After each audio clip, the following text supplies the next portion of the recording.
విద్యారంగంలో నెలకొన్న సమస్యలను పరిష్కరించాలని డిమాండ్ చేస్తూ భారత విద్యార్థి ఫెడరేషన్ ఎస్ఎఫ్ఐ కాకినాడ జిల్లా కమిటీ ఆధ్వర్యంలో సుమారు 1500 మంది విద్యార్థులు భారీ ర్యాలీ నిర్వహించారు. స్థానిక బాలాజీ చెరువు సెంటర్ నుంచి కలెక్టర్ కార్యాలయం వరకు సాగిన ఈ ర్యాలీలో విద్యార్థులు నినాదాలతో హోరెత్తించారు. అనంతరం కలెక్టర్ కార్యాలయం వద్ద ధర్నా నిర్వహించారు.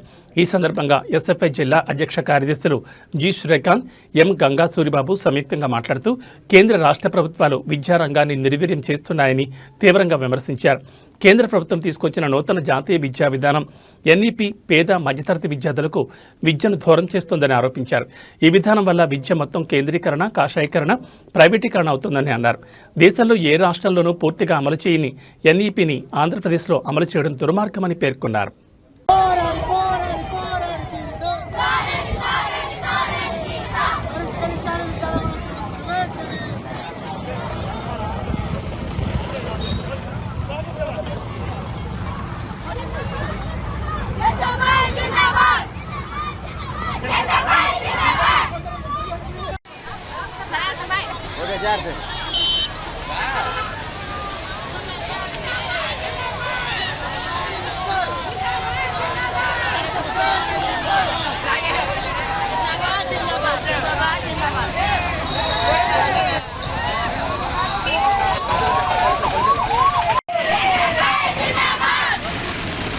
పరిష్కరించాలి విచారాల సమస్యలు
పరిష్కారం చేయాలని రాష్ట్ర వ్యాప్తంగా చలో కార్యక్రమం నిర్వహిస్తాము. అందులో భాగంగా ఈరోజు కాకినాడలో బాలాజీ చెరువు సెంటర్ నుంచి కలెక్టర్ ఆఫీస్ వరకు భారీ ర్యాలీ నిర్వహిస్తాము. ఈ ర్యాలీ యొక్క ముఖ్య ఉద్దేశం ఈరోజు కూటమి ప్రభుత్వం అధికారంలోకి వచ్చినా కానీ విద్యారంగంలో ఉన్న సమస్యల్ని పరిష్కారం చేయలేదు. రాష్ట్ర వ్యాప్తంగా పెండింగ్లో ఉన్న 6,400 కోట్ల రూపాయలు విడుదల చేయాలి. ఏదైనా కానీ మధ్యాహ్న భోజన పథకాన్ని, పాఠ్య పుస్తకాలు ఇవ్వాలి, ఆశ్రయిత మెచ్చార్జీలు ఇవ్వాలని మేము ఎస్ఎఫ్ఐ డిమాండ్ చేస్తాము. ఈ జిల్లాలో ఉన్న సమస్యలు కూడా పరిష్కారం చేయాలని మేము కోరుతా ఉన్నాం.